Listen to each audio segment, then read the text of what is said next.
He kissed me goodbye and whispered, "Just a business trip." But in his suitcase, I found tickets to paradise.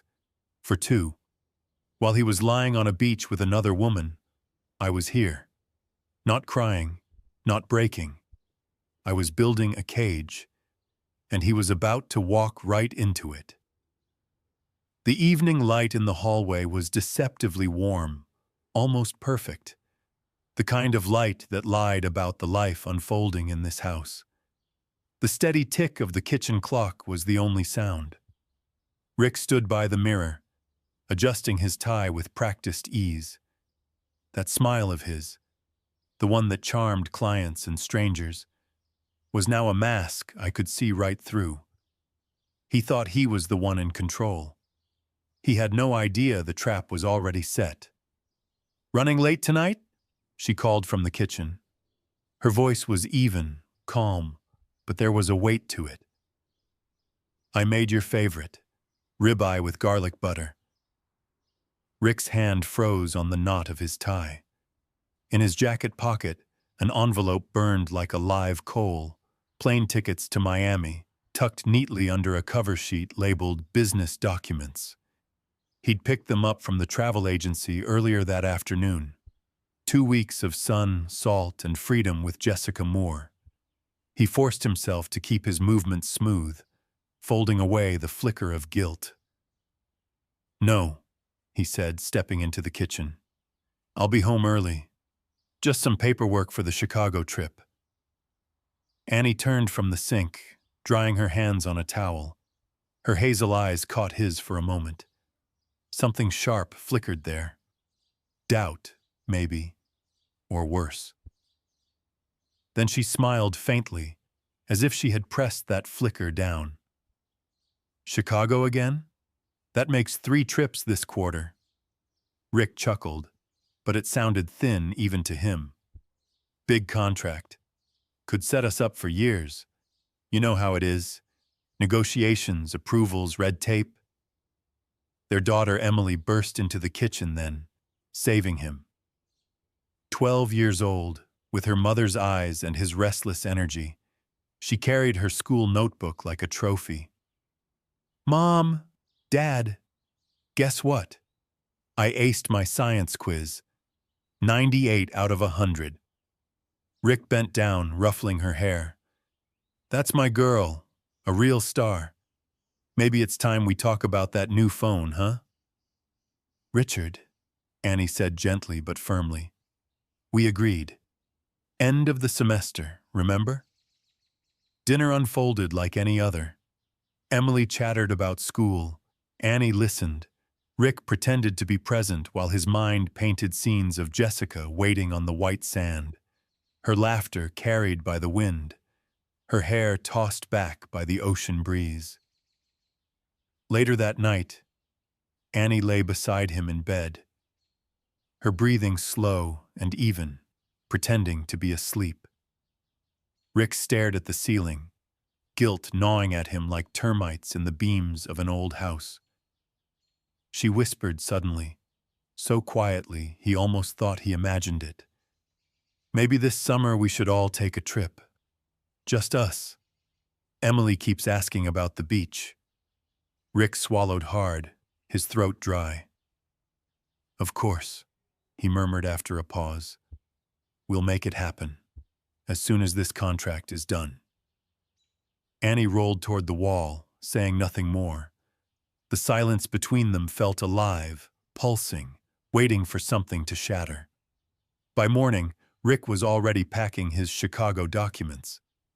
Beneath the folders lay the real prize: 2 plane tickets, first class to Miami.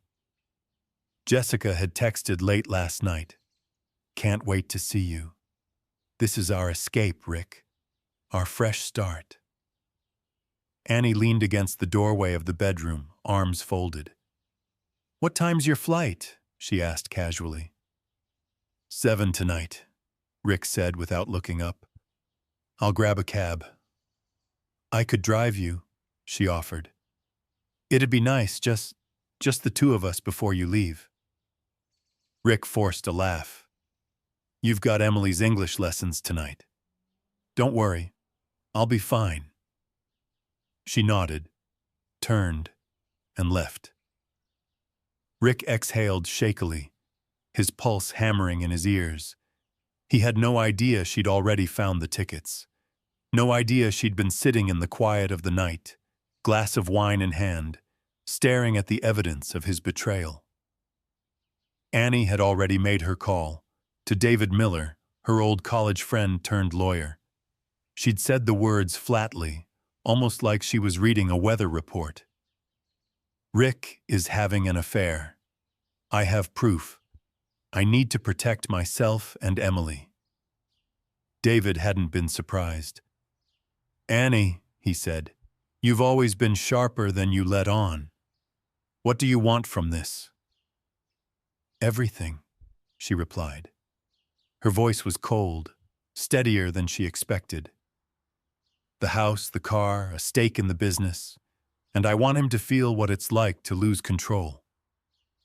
The air hit him like a furnace the moment Rick stepped out of the cab. Miami in July was nothing like Ohio, nothing like the cool, orderly suburbs he'd left behind. Heat shimmered off the pavement, the air salty and electric with possibility. Jessica was waiting in the hotel lobby, wearing a sundress the color of sea glass. When she saw him, her whole face lit up, and she ran into his arms with a laugh that echoed across the marble floor. You made it, she whispered, pressing her lips against his cheek. Wouldn't miss it, he murmured, trying to forget the hollow ache he'd felt kissing Annie goodbye that morning. The hotel was a fortress of glass and steel, with pools that glittered like diamonds and balconies that overlooked the ocean. It was luxury wrapped in a lie, and Rick drank it in like a man who'd been thirsty too long. They spent the first day drunk on each other, lounging by the pool, walking hand in hand along the beach, stealing kisses under neon signs that blinked to life as dusk fell. For a while, Rick let himself believe this was freedom, but there were eyes on them. He noticed a man fiddling with a camera near the bar, another by the shoreline pretending to shoot waves. He brushed it off. Tourists, he told himself. Everyone in Miami had a camera. Jessica leaned her head against his shoulder that night, their dinner plates pushed aside, her laugh ringing like wind chimes. Feels like a dream, she said, like we're finally living. Rick kissed her hair. Then let's never wake up. Back in Ohio, Annie sat at the kitchen table, staring at a stack of photographs David had spread before her. Rick and Jessica at the pool. Rick's hand low on Jessica's back, their lips locked against the backdrop of a burning sunset. They're good, David said, tapping the pictures. Solid evidence. The court won't hesitate. You'll have leverage on everything. Annie traced one photo with her finger. Her husband looked so alive, laughing in a way he hadn't with her in years. The sight should have shattered her. Instead, it hardened something inside her chest. Keep them coming, she said flatly. I don't want just enough. I want more than enough. No excuses. No wiggle room. David studied her a long moment. You've changed, Annie. She looked up, her eyes cool. I had to. That night, after Emily went to bed, Annie poured herself a glass of wine and sat on the back porch. The summer air smelled of cut grass and faraway rain. Her neighbor, Mrs. Harper, shuffled out onto her own porch with her ever-present cardigan despite the heat. You look like a woman carrying the whole world on her shoulders, Mrs. Harper called softly. Annie gave a tired laugh. Maybe I am. The old woman came closer, settling into the chair beside her. Men think they can outsmart us. My husband did. 40 years ago, he ran around with his secretary. Thought I didn't know. Thought I wouldn't survive without him. What happened? Annie asked. I let him go. Took what I needed, left the rest. Best decision I ever made. Mrs. Harper's eyes gleamed in the dim porch light. Don't let betrayal turn you into stone, Annie. Use it. Build something stronger from the ashes. Annie sipped her wine, her throat tight.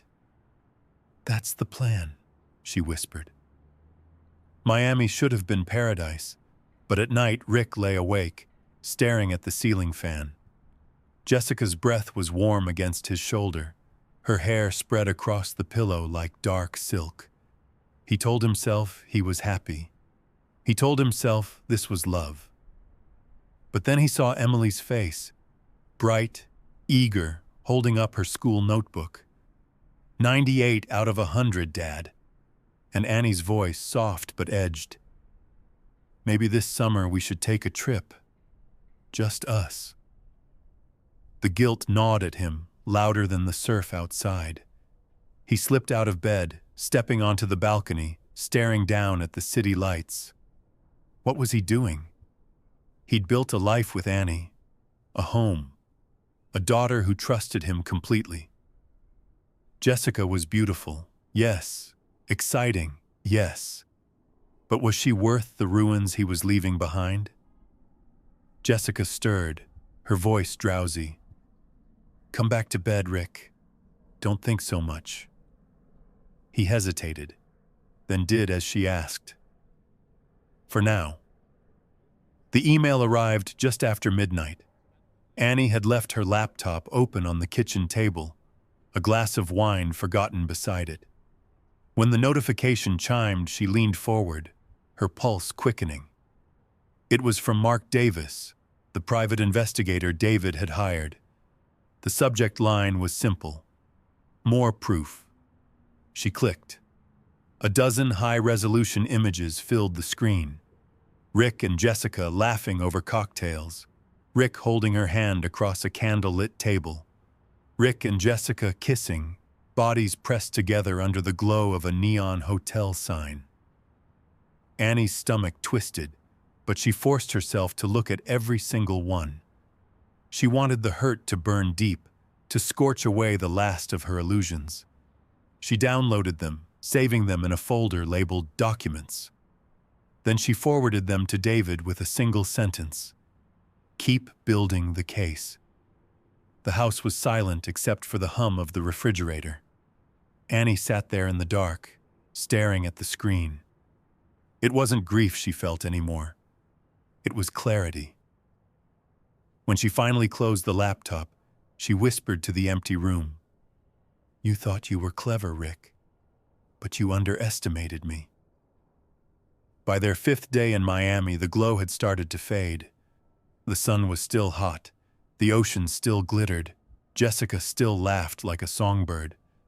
But Rick couldn't stop the guilt gnawing at him. They lay side by side on beach chairs, umbrella shading them from the midday blaze. Jessica reached over, lacing her fingers with his. You've been quiet, she said. Something wrong? Rick forced a smile. Just work, always work. Jessica studied him with sharp eyes. Work or Annie? The name hit like a slap. He looked at her, startled. I'm not stupid, Jessica said softly, almost tenderly. You still think about her, about Emily. Rick started to deny it, but the words caught in his throat. His silence was enough. Jessica turned away, her lips tightening. If you're going to keep one foot in each world, Rick, then I need to know. Because I didn't sign up to be your escape hatch. I want more than scraps. Her tone was different this time, firmer, edged with steel. Rick had always thought of Jessica as sweet, maybe a little naive, but there was calculation in her gaze now. That night, when she slipped into his arms, it wasn't just passion he felt. It was unease. Back in Ohio, Annie sat with Mrs. Harper again. The old woman sipped tea while Annie stared at the yard, at Emily chasing fireflies with a jar. "She doesn't know," Annie said quietly. "She thinks her father's in Chicago. He hasn't even called in days." Mrs. Harper set down her cup. "Children are sharper than we give them credit for. She knows something's off. Best thing you can do is be steady. Show her she still has one parent she can rely on." Annie nodded, but her throat was tight. "I hate lying to her." "You're not lying," Mrs. Harper said gently.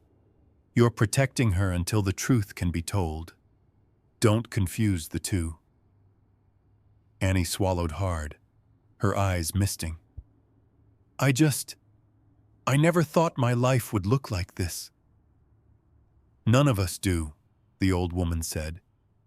"But sometimes the fire we walk through is the only thing that forges us into who we're meant to be." Annie looked at Emily then, her daughter's laughter bright against the night. She vowed, silently and fiercely, she will not suffer for his choices. I'll see to that. Rick sat alone on the balcony while Jessica slept. The city sprawled below, alive with neon and music, but he felt like he was standing at the edge of a cliff. He remembered Annie's face when he'd left. Calm, too calm. He remembered Emily hugging him tight, her voice muffled against his shirt. "Call me every night, Daddy. Promise." He hadn't kept that promise, and the guilt was eating him alive. His phone buzzed. A message from Annie. "Emily asked about you tonight. Said she misses your good-night calls." Rick's chest tightened. He typed a reply, "Tell her I love her. I'll call tomorrow, I swear." But he didn't hit send. Instead, he stared at the words until the screen dimmed. Behind him, Jessica stirred. "Rick, come back to bed." For the first time, the thought crossed his mind like a whisper in the dark. What if I just walked away from all of this? What if I went home? But when he turned, Jessica was there, smiling sleepily, beautiful in the moonlight. And he told himself he couldn't. Not yet. On their 7th morning in Miami, Rick woke before dawn. The room was bathed in gray light, Jessica breathing softly beside him. For the first time in weeks, clarity pierced through the fog. What am I doing? He rose quietly, stepped onto the balcony, and watched the sky bleed from slate to orange. Somewhere up north, Annie would be making breakfast for Emily, pouring cereal, brushing tangles out of her daughter's hair. The life he had built, the life he was throwing away, suddenly loomed larger than the fantasy at his side. When Jessica stirred awake, she found him dressed, staring out the glass door. "You're leaving?" she asked, voice still rough with sleep. Rick turned, his expression heavy. "I can't keep doing this. I've been lying to Annie, to Emily. Hell, to myself.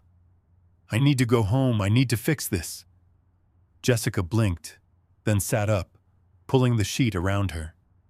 For a moment, she looked hurt. But then something shifted in her eyes. Calculation, cold and sharp. "You think you can just walk back?" she asked softly. "Like none of this ever happened?" "I have to try," Rick said. "They're my family." Jessica stared at him, lips pressed tight, then gave a small nod. "If that's what you think you need, Rick, go. But don't expect me to wait around when you come crawling back." For a brief, fragile instant, Rick felt relief, like a drowning man glimpsing the shore. He booked an early flight, packed his things, kissed Jessica goodbye with a guilty tenderness. On the plane, he closed his eyes and told himself he was doing the right thing, that Annie would forgive him, that Emily would throw her arms around his neck, and maybe, just maybe, he could salvage what he'd broken. He had no idea Annie already held every card. Annie stood in David's office later that week, flipping through a thick file of evidence. Rick's so-called business trip had unraveled on glossy paper. Cocktails, kisses, beachside embraces. "Tomorrow," David said, tapping the stack. "We serve the papers. He won't see it coming." Annie closed the folder slowly. Good. She thought of Emily, asleep at home, her stuffed rabbit clutched tight. She thought of the promise she'd whispered while tucking her daughter in. "I'll protect you. Always." But as she turned to leave, David caught her arm. "Annie, there's something you need to know." She froze. "What?" David hesitated, then sighed. "Jessica Moore. She's not just some fling. She's been quietly contacting investors, using Rick's connections, his name. If she plays this right, she could bleed his business dry. This isn't just infidelity. It's sabotage." Annie's brows knit. "She's using him?" "Looks that way," David said, "and he's too blind to see it." For the first time in weeks, Annie almost smiled. It wasn't joy. It was a grim satisfaction. Rick thought he was clever, thought he was the one in control, but he was just another pawn in Jessica's game. "Let her," Annie said finally. "The deeper he falls, the harder the ground will feel when he hits it." Rick returned home on a Thursday night, suitcase in hand, a bouquet of roses he'd bought at the airport crumpled under his arm. He rehearsed his apology in the cab, over and over. "I'm sorry. I was stupid. I'll do anything to make this right." The house glowed warmly from the street, blinds drawn. He let himself in, the familiar creak of the doorframe greeting him. "I'm home," he called, forcing a hopeful note into his voice. Silence. Then, from the kitchen, Annie appeared. She wore jeans, her hair pulled back, her expression unreadable. Rick swallowed hard. "Annie, She cut him off with a raised hand. "Sit down." He obeyed, sinking into the chair at the kitchen table. For a heartbeat, he felt like a teenager again, caught in some terrible lie. Annie slid a folder across the table. "I know where you were. I know who you were with. And I know more than you think." Rick's chest went cold. He opened the folder, and there they were. The photos. Every secret kiss. Every stolen embrace, frozen in time. "Annie, Don't," she said sharply. Her voice didn't waver. "You thought you could play both sides. Thought you could lie to me, to Emily, and still come home with flowers and excuses. But the game's over." Rick's mouth went dry. "We can fix this. I'll cut it off with Jessica. Annie leaned forward, her eyes like glass. "It's already done, Rick. Tomorrow the papers are filed. You're finished." The roses slid from his hand, petals scattering across the floor. Rick barely slept that night. He sat on the edge of the bed in the guest room, staring at the folder Annie had thrown in his face. Every photograph was a nail in his coffin. At dawn, Emily knocked softly on the door. "Daddy? You're home?" Rick's throat ached. He opened the door and gathered her into his arms. She hugged him tightly, and for a fleeting moment he felt whole again. But her next words pierced him. "Mom says you were busy in Chicago. But why didn't you call me like you promised?" Rick shut his eyes, guilt burning deep. "I'm sorry, sweetheart. I messed up. Emily frowned. Are you and Mom mad at each other? He forced a smile, though his chest was splitting open. We'll be okay. But even as he said it, he knew it was a lie. Annie had crossed a line he couldn't pull her back from. 2 days later, Rick drove to the office, desperate to salvage his business. But the place was buzzing with rumors. Whispers stopped when he walked by, eyes slid away. In his office, his assistant handed him a folder with trembling fingers. Mr. Thompson, investors pulled out. 3 contracts canceled. I don't understand. Jessica Moore filed proposals under your name. She's been contacting clients directly. Rick's vision blurred. He picked up the phone, dialing Jessica's number with shaking hands. She answered on the second ring, her voice smooth, almost amused. Rick, she said, you sound tense. What the hell are you doing? His voice cracked with anger. You used me. She cut him off. Don't be dramatic. You gave me everything I needed. The introductions, the credibility. You were the key, Rick. And now I don't need the key anymore. He gripped the phone so hard his knuckles whitened. Jessica. Goodbye, Rick. The line went dead. For the first time in his life, Rick Thompson felt the world close in on him. Not because of Annie, not even because of the affair, but because he realized he was disposable. To Jessica. To everyone. That evening, Annie sat across from him at the kitchen table once more. This time, the divorce papers were neatly stacked in front of her, pen placed precisely on top. Sign, she said. Rick's eyes were hollow. You've won, Annie. You've taken everything. Her expression didn't waver. No, Rick. You threw everything away. I just refused to go down with you. His hand trembled as he picked up the pen. Stroke by stroke, he signed away the life he thought he owned. When he finished, Annie gathered the papers calmly, as if checking off a grocery list. Rick looked at her one last time. Do you even love me anymore? She met his gaze, her voice steady. I loved the man you used to be. But that man is gone, and I'm done grieving him.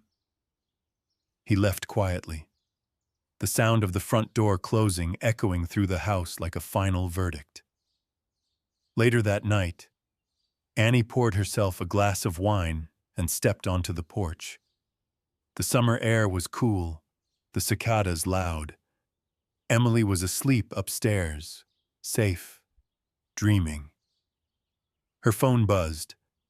A message from an unknown number. Did he take the bait?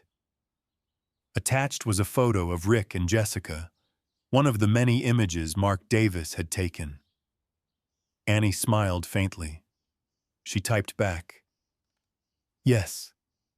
Thank you. I couldn't have done it without you. She set the phone aside, lifting her glass toward the dark horizon.